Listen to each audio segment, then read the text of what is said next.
Good morning my dear students. ఈరోజు మనం భవిష్య నిధుల గురించి చెప్పుకోబోతున్నాం. ఈ భవిష్య నిధులు మన ఇన్కమ్ ట్యాక్స్ సబ్జెక్ట్లో జీతం నుండి ఆదాయం, ఇన్కమ్ ఫ్రమ్ శాలరీ టాపిక్లో చాలా ఇంపార్టెంట్ టాపిక్ ఈ భవిష్య నిధులు. వీటినే మనం ప్రావిడెంట్ ఫండ్స్ అని కూడా అంటాం. ప్రావిడెంట్ ఫండ్, అసలు ప్రావిడెంట్ ఫండ్ అంటే ఏంటి అంటే, ఈ ప్రావిడెంట్ ఫండ్స్ని, భవిష్య నిధుల్ని ఉద్యోగస్తుల్లో పొదుపు అలవాట్లు పెంచాలనే ఉద్దేశంతో ఈ భవిష్య నిధి పథకాన్ని ప్రభుత్వం ప్రారంభించడం అనేది జరిగింది. ఈ పథకం యొక్క ముఖ్య ఉద్దేశం ఏంటంటే, ఉద్యోగస్తుల్లో పొదుపు అలవాట్లని పెంచాలి. అలాగే యజమాని ఉద్యోగి చెల్లించిన మొత్తం ఏదైతే ఉంటుందో అది ఈ భవిష్య నిధిలో చేరుతుంది. ఆ మొత్తంలో ఏదైతే మొత్తం పరిమితిని మించి ఉంటుందో ఆ పరిమితిని మించి ఉన్నటువంటి మొత్తానికి పన్ను ఏ విధంగా చెల్లించబడుతుంది అనేది ఈ భవిష్య నిధుల యొక్క రకాన్ని బట్టి చెప్పుకోవడం జరుగుతుంది. ఉద్యోగి విరమణ చెందినప్పుడు కానీ లేదా మరణించినప్పుడు కానీ అతని వారసులకి ఈ పథకంలో ఉద్యోగి జమ చేసింది, అలాగే యజమాని చెల్లించింది, ఈ రెండిట్ల మీద వచ్చేటువంటి వడ్డీని చెల్లించడం కూడా జరుగుతుంది. అసలు ఈ భవిష్య నిధి అంటే ఏంటి అంటే, ఒక వ్యక్తి ఒక యజమాని కింద ఉద్యోగం చేస్తున్నప్పుడు ఆ ఉద్యోగి యొక్క భద్రత కోసం ఈ భవిష్య నిధిని ఏర్పాటు చేయడం జరిగింది. ఇందులో యజమాని అలాగే ఉద్యోగి ఇద్దరూ కూడా వారి యొక్క వాటా మొత్తాన్ని ఈ భవిష్య నిధిలో జమ చేయడం జరుగుతుంది. అంటే ఈ ప్రావిడెంట్ ఫండ్స్లో ఎంప్లాయీ అండ్ ఎంప్లాయర్ ఇద్దరూ కూడా జమ చేయడం జరుగుతుంది. అంటే ఇద్దరూ కూడా కాంట్రిబ్యూట్ చేస్తారు. ఎంప్లాయర్ అండ్ ఎంప్లాయీ ఇద్దరు కాంట్రిబ్యూట్ చేస్తారు. ఎందుకు ఎంప్లాయర్ కాంట్రిబ్యూట్ చేస్తారంటే, వాళ్ళకి ఒక సోషల్ సేఫ్టీని కల్పించాలి. అలాగే ఉద్యోగ సంబంధించి వాళ్ళు ఇంకా బాగా వర్క్ చేయాలంటే వాళ్ళకి కొన్ని బెనిఫిట్స్ అందించడం ద్వారా వాళ్ళకి ఇంట్రెస్ట్ని ఇంకా పెంచాలనే ఉద్దేశంతో ఈ భవిష్య నిధుల్ని ఏర్పాటు చేయడం జరిగింది. భవిష్య నిధికి ఇక్కడ ఎంప్లాయర్ యొక్క షేర్ గురించి మనం మాట్లాడుకుంటే, అంటే భవిష్య నిధికి యజమాని యొక్క వాటా. భవిష్య నిధికి యజమాని యొక్క వాటా అనేది మినహాయింపు పరిమితిని మించి ఉంటే, ఆ మినహాయింపు పరిమితి మించి ఉన్నటువంటి మొత్తం మాత్రమే జీతం నుంచి ఆదాయంగా తీసుకోవడం జరుగుతుంది. అంటే భవిష్య నిధికి యజమాని చెల్లించేటువంటి వాటాలో పరిమితికి మించి ఉన్నటువంటి వాటా జీతం నుంచి ఆదాయంలో మనం భవిష్య నిధి అని చెప్పి ఆ అమౌంట్ వేస్తాం. ఏదైతే ఎంతైతే ఎక్కువ ఉంటుందో పరిమితి మించి ఆ అమౌంట్ మాత్రమే ఇక్కడ తీసుకోవడం జరుగుతుంది. అలాగే దీన్నే employer contribution to provident fund అంటాం. ఎంప్లాయర్ కాంట్రిబ్యూషన్ ఏదైతే ప్రావిడెంట్ ఫండ్కి లిమిట్కి మించి ఎంప్లాయర్ కాంట్రిబ్యూట్ చేస్తే, ఎంతైతే లిమిట్ ఎక్సెస్ అమౌంట్ ఉందో, అంటే లిమిట్ని దాటి ఎక్సెస్ ఉన్నటువంటి అమౌంట్ మాత్రమే ఇన్కమ్ ఫ్రమ్ శాలరీలో మనం నోట్ చేయడం జరుగుతుంది. అలాగే ఈ భవిష్య నిధిలో ఉద్యోగి జమ చేసింది ఏంటి అంటే, ఉద్యోగి జమ చేసింది అతని యొక్క పొదుపు అవుతుంది. సో ఇది సెక్షన్ 80C ప్రకారం తగ్గింపు ఇవ్వబడేటువంటి మొత్తం అవుతుంది. అంటే భవిష్య నిధిలో ఉద్యోగి జమ చేసినటువంటి మొత్తం ఎంతైనా సరే అది 80C ప్రకారం మనకి ఎంతవరకు అయితే తగ్గింపు ఉంటుందో అంతవరకు కూడా ఆ ఉద్యోగి జమ చేసింది అతని యొక్క పొదుపులోకి వస్తుంది తప్ప అది పన్నుకి గురి కాదు. జీతం నుండి ఆదాయంలో అది వేయడం జరగదు. అంటే ఈ ప్రావిడెంట్ ఫండ్లో ఎంప్లాయీ కాంట్రిబ్యూషన్ అనేది పూర్తిగా అతని యొక్క సేవింగ్స్లోకి వస్తుంది. ఇది సెక్షన్ 80C కింద డిడక్ట్ చేయబడుతుంది. So employee contribution for provident fund అనేది ఏటీసీ కింద ఇది ఎగ్జామ్టెడ్. నెక్స్ట్ భవిష్య నిధిపై వడ్డీ గురించి మనం మాట్లాడుకుంటే ఇక్కడ యజమాని అలాగే ఉద్యోగి ఇద్దరూ కూడా భవిష్య నిధిలో జమ చేస్తున్నారు డబ్బులు. సో ఈ జమ చేసినటువంటి డబ్బులకి వడ్డీ అనేది కూడా రావడం జరుగుతుంది. ప్రతి సంవత్సరం కూడా ఎస్ఎస్సి యొక్క భవిష్య నిధి ఖాతాలు ఈ వడ్డీని క్రెడిట్ చేయడం జరుగుతుంది. ఈ వడ్డీ కూడా ఎస్ఎస్సికి ఆదాయం అవుతుంది. కానీ వడ్డీ అనేది మినహాయింపు పరిమితి కంటే ఎక్కువ ఉంటేనే ఆ ఎక్కువ ఉన్న మొత్తాన్ని జీతం నుంచి ఆదాయంగా చూపించడం జరుగుతుంది. అంటే ఈ భవిష్య నిధి మీద వడ్డీ అంటే ఇంట్రెస్ట్ ఆన్ ప్రావిడెంట్ ఫండ్.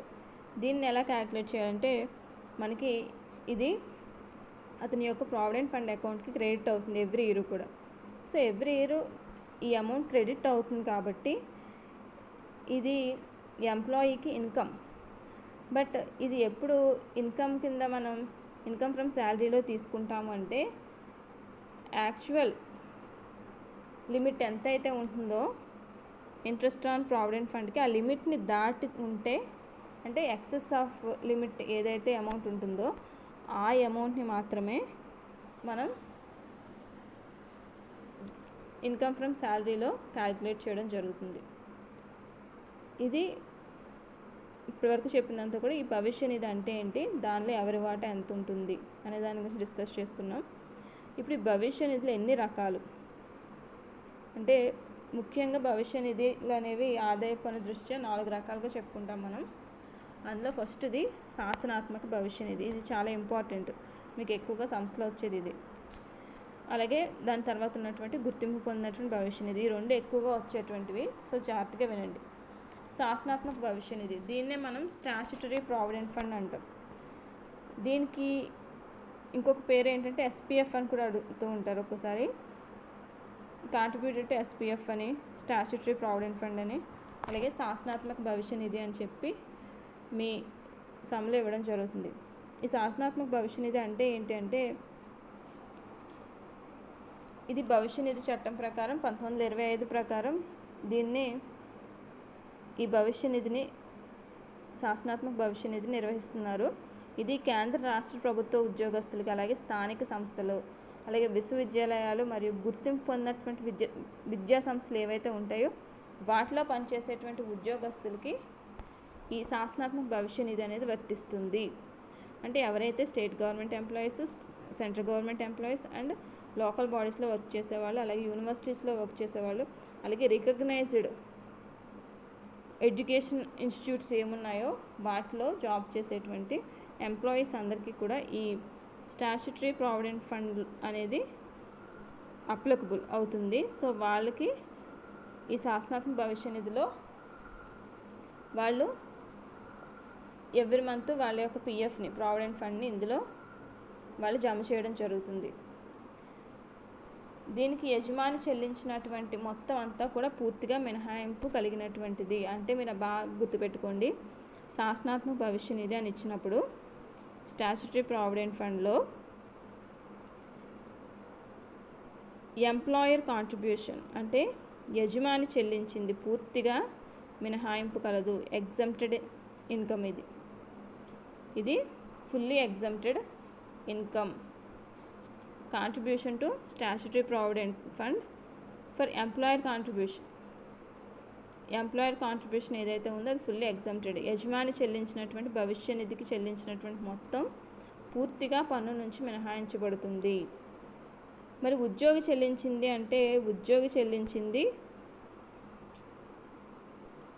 శాసనాత్మక భవిష్య నిధికి ఉద్యోగి చెల్లించింది సెక్షన్ 80 సెక్షన్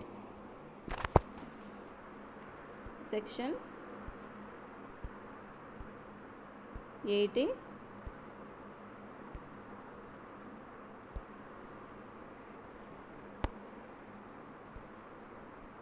80C గుర్తుపెట్టుకోండి. సెక్షన్ 80C ప్రకారం ఇది ఏంటి అంటే ఉద్యోగి చెల్లించినటువంటి మొత్తం అంతా కూడా 80C ప్రకారం తగ్గింపుకి అర్హత ఉంటుంది. అంటే ఇక్కడ ఎంప్లాయీ చెల్లించిన స్టాట్యూటరీ ప్రావిడెంట్ ఫండ్కి contribution to employee fully exempted. ఎలా అంటే అండర్ సెక్షన్ 80C. ఇది ఎలా ఎగ్జంప్ట్ అవుతుందంటే 80C ప్రకారం ఇది క్వాలిఫైడ్ సేవింగ్స్లోకి వస్తుంది.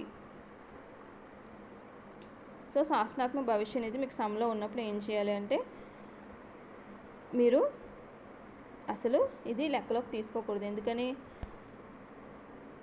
యజమాని చెల్లించింది పన్ను నుంచి మినహాయించబడుతుంది, అలాగే ఉద్యోగి చెల్లించింది కూడా సెక్షన్ 80C కింద పొదుపు కింద అర్హత మొత్తం అవుతుంది. కాబట్టి ఈ రెండు కూడా తీసుకోకూడదు.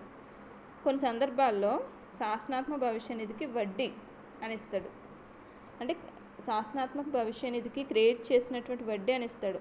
అది కూడా పూర్తిగా పన్ను నుంచి మినహాయింపు గల ఆదాయం అవుతుంది. సో అది కూడా మనం ఇన్కమ్ ఫ్రమ్ శాలరీ క్యాలిక్యులేట్ చేసేటప్పుడు తీసుకోకూడదు.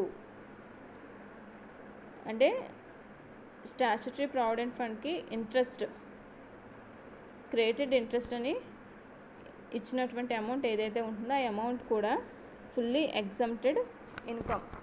సో అది కూడా ఇన్కమ్ ఫ్రమ్ శాలరీస్లోకి రాదు.